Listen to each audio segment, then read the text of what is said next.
Olá pessoal, tudo bem? Sejam bem-vindos a mais um vídeo tutorial, desta vez para mostrarmos como preencher a planilha de trabalho do balancete mensal, uma ferramenta bastante útil para você monitorar aonde está o dinheiro, né, da sua empresa e como esse dinheiro vai evoluindo ao longo do tempo.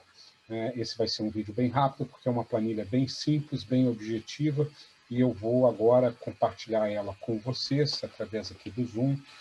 Eu vou acionar aqui o Share Screen, eu já deixei a planilha aqui preparada, né? Ela vai estar aqui na tela de vocês, e eu vou estar aqui no alto à direita de vocês, ou à esquerda, não sei.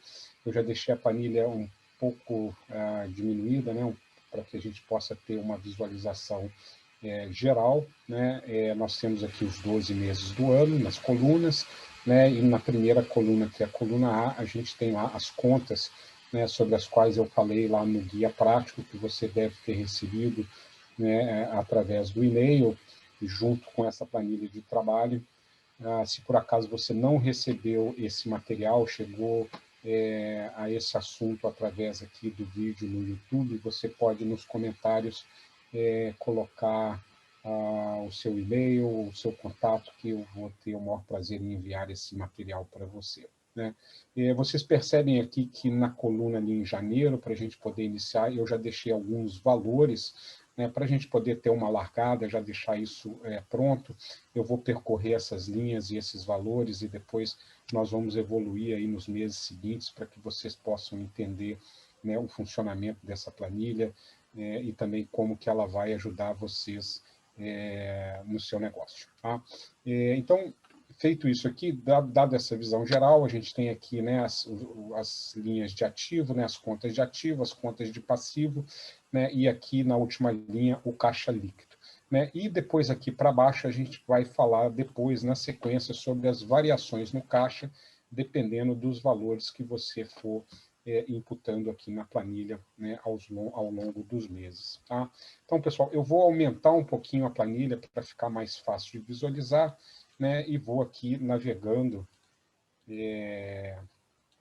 para a gente poder, então, falar um pouco sobre as linhas e sobre os números. Então, hoje, especificamente, é dia 31, né, 31 de maio, não 31 de janeiro, mas é importante que os valores que você vai preencher, vai colocar nessa planilha, sejam ou os valores relativos ao último dia, né, do mês, ou ao primeiro dia do mês que você está, que nós estamos trabalhando, né, não mudando esse critério, né, de mês para mês. Ou seja, se aqui eu estou colocando o valor do último dia de janeiro, em fevereiro eu vou colocar, né, o valor do último dia de fevereiro, né, e assim por diante. E se eu, por acaso, aqui em janeiro, eu estiver trabalhando com o valor do primeiro dia, né, de janeiro, eu devo estar aqui trabalhando com o primeiro dia dos meses subsequentes, tá? Aqui eu estou trabalhando, né, com uma ideia, e é como eu prefiro trabalhar com o primeiro dia, né, do mês que está sendo trabalhado. Então, aqui eu estou trabalhando com o primeiro dia do mês de janeiro. Então, no dia 1º de janeiro, eu tinha no meu caixa, né, na minha tesouraria, R$ 1.500 em espécie, né? Estava lá guardado no caixinha, né? Ou se eu, por exemplo, eu tenho um varejo, alguma coisa desse tipo, né? Está lá no meu caixa, é aquilo que eu tenho em espécie, né? Em dinheiro. Então, eu estou colocando aqui que a minha empresa tem R$ 1.500. E nos bancos, né, entre conta corrente, né, dinheiro que está na conta, e também dinheiro que está em algum tipo de investimento, seja esse um investimento automático, ou um CDB, ou alguma coisa, algum tipo de investimento que o dinheiro da sua empresa possa estar, eu lanço aqui. Então, nesse exemplo aqui, eu estou trabalhando com R$ 12.000. Isso faz com que eu tenha disponível, né, que eu possa fazer uso imediato, R$ 13.500. Essa é a posição do meu dinheiro nesse primeiro dia de janeiro. Olhando o meu contas a receber, né, eu registrei aqui que eu tenho em boletos R$ 1.300, cheques R$ 500 e cartões R$ 5.000. Esse aqui são valores de vendas realizadas, né, que ainda não foram pagas e que os meus clientes irão me pagar sobre sobre essas formas de pagamento, né? Às vezes eu não utilizo boleto nem cheque, só utilizo cartões, ou só utilizo boletos, ou seja, cada empresa tem, né, a sua forma de receber e você pode, né, colocar aqui nas células, aqui nas linhas, da maneira como você funcionar. Então, eu tenho em contas a receber mais R$ 6.800, né, reais. Duas contas ainda aqui no grupo de ativos, eu tenho um estoque, ou seja, o valor das mercadorias, né, que eu tenho em estoque, ou o valor dos insumos que eu vou utilizar, né, para futuras vendas, né? Esse valor deve ser pelo valor de custo e não pelo valor de venda. Então, se eu pegar esse estoque e liquidar ele pelo valor de custo, ele tem um valor de R$ 10.000. Se você tiver um sistema de gestão bem organizado, onde as suas notas de entrada e saída são registradas corretamente, você vai só puxar isso lá no seu sistema e você vai ter, né, esse valor do seu estoque. Senão você vai ter que fazer uma contagem, né, e fazer um trabalho manual de valorização para que você possa ter esse valor, né? Então, nesse caso aqui, nesse exemplo, há um estoque de R$ 10.000, né, e foi feito um investimento, por exemplo, a compra de algum equipamento, sempre eu digo assim, um investimento naquilo que é um ativo fixo, né, algo que vai ser utilizado, né, para a operação da empresa. Então, considerei aqui um investimento de R$ 500 que foi, né, adicionado no valor da empresa. Então, somando todos os meus ativos, né, o valor disponível, mais contas a receber, mais estoque, mais investimentos, né, eu tenho um ativo total de R$ 30.300 no dia 1º, né, de janeiro. Da mesma forma, pessoal, eu vou aqui, né, para as linhas de passivo e informo quanto que eu tenho aberto com os meus fornecedores, ou seja, mercadorias, insumos, materiais que eu comprei que vão ser, né, utilizados para vendas futuras, mas que eu ainda não paguei para os meus fornecedores, né? São boletos, títulos em aberto, independente da data que ele vai vencer, né? Então, eu informei aqui que eu tenho R$ 4.800 de fornecedores, tá bem?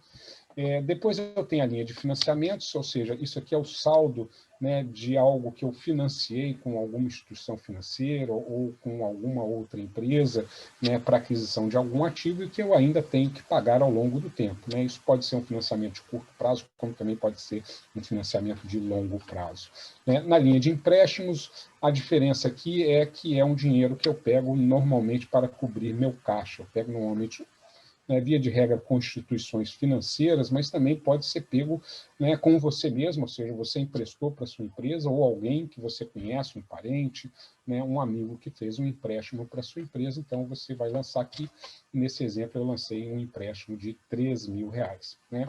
E eu assumi aqui que eu tenho uma dívida fiscal, talvez impostos atrasados, que em algum momento da empresa eu não paguei, e que agora eu estou, através de um refis ou de um parcelamento aí com a Receita, mas eu tenho, né, um saldo de R$ 10.000 aí com o fisco que eu tenho que pagar. Então, somando todos os meus passivos, fornecedores, financiamentos, empréstimos e dívidas fiscais, eu tenho um passivo total, né, de R$ 20.800. Então, deduzindo os meus ativos dos meus ativos de R$ 30.300, né, os R$ 20.800 que eu tenho de passivo, eu tenho um caixa líquido de R$ 9.500. Ou seja, se hoje eu pegasse tudo que eu tenho, né, e que vendesse, transformasse em dinheiro, juntasse com aquilo que eu tenho em caixa e nos bancos, e pagasse tudo aquilo que eu devo, eu sairia, né, com o valor de R$ 9.500, né, que seria o meu caixa líquido. Se esse caixa líquido, por acaso, for negativo, significa que se você liquidar a empresa hoje com o que você tem, pagando tudo que você deve, você ainda vai sair com uma dívida. O interessante aqui, né, pessoal, é que ao longo do tempo esse caixa líquido vai aumentando, né? À medida que eu vou operando com a minha empresa e gerando lucro, né, e fazendo a movimentação do meu negócio, que esse caixa líquido vá crescendo. Isso mostra que a minha empresa é lucrativa e que eu estou sabendo fazer os investimentos corretos, né, para que ela possa continuar crescendo. Então, eu vou então para o mês seguinte e vou lá para o dia 1º de fevereiro. Né? E lá no dia 1º de fevereiro, eu, de novo, bato uma fotografia, né, dos meus ativos e dos meus passivos e registro aqui no caixa que eu tenho R$ 1.400 em caixa e que eu tenho R$ 13.500 nos bancos. Ou seja, o meu disponível, que no mês anterior era 13.500, subiu para 14.900 reais, né?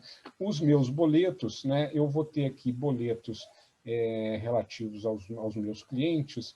No mês de fevereiro, eu vou ter aqui R$ 1.350 em boletos, né, cheques R$ 200 e cartões R$ 5.500. Né, isso é o que é a minha nova posição. Então, né, o meu contas a receber também subiu, né, ele saiu de 6.800 para 7.050, porque eu tenho mais dinheiro lá fora, né, eu realizei vendas, mas esse dinheiro ainda não entrou totalmente na empresa, né, e ele está lá na mão dos meus clientes, né.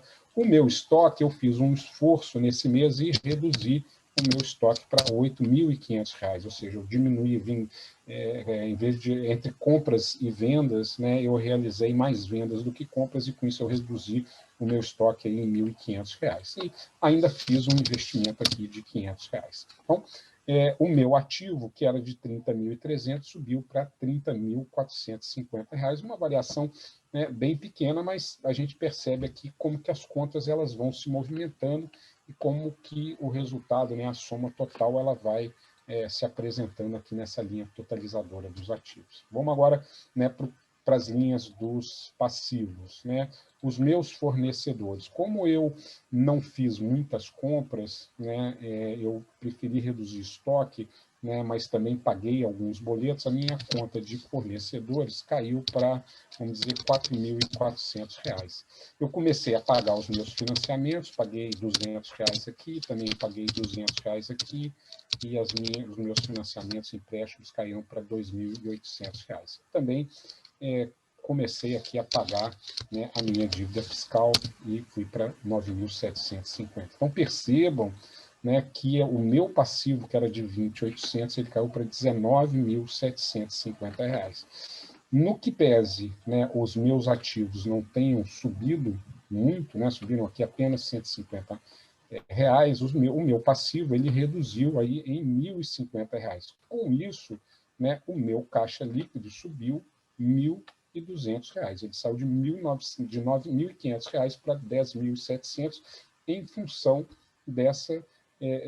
desse comportamento nas minhas contas, em função, né, das ações e das decisões que eu tomei, né, nesse período de 30 dias. Então, eu aumentei o meu caixa líquido nesse período, em função da variação das minhas contas de um mês para o outro. Tá bem? Muito bom, pessoal. O que eu queria mostrar para vocês, então, assim, é assim que a gente vai preenchendo, né, mês a mês, né, sempre, né, eu sugiro a vocês que façam no primeiro dia do mês, né, sempre, primeiro dia de fevereiro, primeiro dia de janeiro, de fevereiro, de março, né, mantendo esse padrão para que não haja, assim, uma modificação significativa nos números que você apresente e você acaba não conseguindo ter uma boa justificativa para as suas mudanças em função da mudança aí de datas, né? O que eu queria mostrar para vocês é agora a parte de baixo, onde nós temos a variação no caixa, né? De um mês para o outro, né, a variação nesses números, né, tem um impacto no caixa. Então, por exemplo, nesse exemplo aqui, nós tivemos uma variação no caixa em relação a contas a receber de R$ 250 negativo, ou seja, como, né, eu aumentei o valor, né, que eu tenho na rua, isso significa que isso teve um impacto negativo no meu caixa, como se tivesse saído dinheiro do meu caixa. Se por acaso, né, eu tivesse diminuído o meu contas a receber, isso teria um impacto positivo no meu caixa. Mas nesse exemplo aqui, né, de 6.800 para 7.050, foi um impacto negativo de R$ 250 no meu caixa. Já o estoque, como eu diminuí a quantidade e o valor que eu tenho em estoque, isso teve um impacto positivo no meu caixa de R$ 1.500. Né? Então, como eu diminuí o estoque, aumentou o meu caixa. Se eu tivesse aumentado o meu estoque, isso teria um impacto negativo no meu caixa, porque eu estaria comprando, né, mercadoria, né, tirando o dinheiro do meu caixa, em tese. Tá? Investimentos é sempre um número absoluto, né? Como eu estou fazendo investimentos, toda vez que eu faço um investimento, né, quando eu compro algum ativo para minha empresa, né, eu tenho um impacto aqui negativo. Nesse caso, nesse exemplo que eu fiz com vocês, de menos R$ 500. Se por acaso eu tivesse não comprado um ativo, mas vendido um ativo e recebido esse dinheiro, né, isso teria um impacto positivo no meu caixa. Seguindo, né, a gente olhando agora as contas do passivo, né, fornecedor já é o contrário. Né? Quando eu diminuo o valor que eu tenho de fornecedores, ou seja, significa que eu paguei mais boletos, né, ou seja, eu reduzi o valor que eu devo, significa que isso saiu dinheiro do meu caixa, então eu tenho aqui um impacto negativo de menos R$ 400 nesse mês. Da mesma maneira, os financiamentos, empréstimos e dívidas fiscais. Como eu paguei, né, eu não contraí novos financiamentos ou empréstimos, nem aumentei a minha dívida fiscal, mas, na verdade, eu paguei isso, né, reduzi esse saldo, então isso também vai ter um impacto negativo no meu saldo. Se eu tivesse, por acaso, pego um empréstimo de mais R$ 1.000, né, isso teria um impacto positivo no meu caixa de R$ 1.000, porque eu entraria, né, com R$ 1.000 no meu caixa. Mas nesse exemplo aqui, nós tivemos um ganho, né, perdão, uma redução no caixa, tanto na conta fornecedores, financiamentos e dívida fiscal. Tá? Somando isso tudo, né, pessoal, somando esses valores, nós temos um impacto no caixa de menos R$ 300. Né? Eu tenho impactos negativos no contas a receber, investimento, fornecedores, financiamentos, empréstimos e dívida fiscal que foram compensados aí pela redução do estoque. Então, eu não tive, né, um grande impacto no meu caixa porque, né, a variação nas minhas contas, né, foi negativa, né, foi compensada aí pela variação do estoque. Vocês percebem aqui que no mês seguinte a gente já tem valores, mas esses valores aqui só devem ser considerados no momento em que eu preencher o mês de março. Quando eu preencher o mês de março aqui, vai aparecer na sequência aqui o mês de abril, mas eu devo fazer a leitura, né, e análise desses dados somente no mês, né, com o qual eu estou preenchendo, né, os dados. Então, pessoal, essa planilha, né, primeiro ela dá uma posição do que você tem, né, tanto no que diz respeito a haver, né, os seus ativos, quanto no que você deve, né, e a diferença que você tem entre o seu ativo e o passivo, que é o seu caixa líquido. A expectativa que você deve ter nessa informação aqui é que o caixa líquido vá crescendo. Se ele está crescendo ou se ele está estável, né, a sua empresa está numa posição, né, de razoável para boa. Né? Agora, se o teu caixa líquido está diminuindo, significa que você está consumindo o teu caixa, né, é uma posição preocupante, né, e você talvez tenha que tomar algumas ações no seu negócio. Né? E aqui você vai entender, né, como que essas contas estão afetando, né, o seu caixa. Tá?